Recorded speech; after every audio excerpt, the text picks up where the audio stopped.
Hello, my dear friends. Today I will going to share a small thought but an effective thought which I am following, and that is to install and to uninstall. What to be installed and what not to be installed. Install the right people, the right rituals, and uninstall the wrong people and the wrong rituals from your life.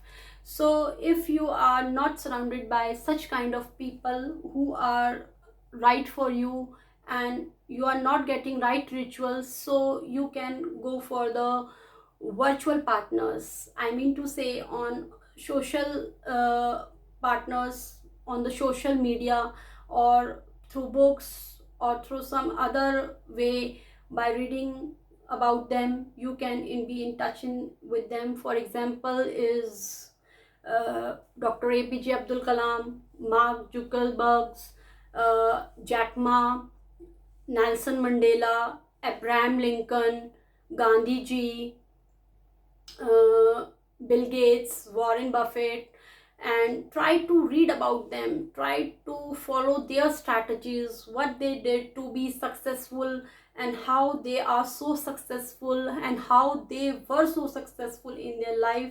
So if you are not getting the right company, you can take the help of virtual partners. Thank you.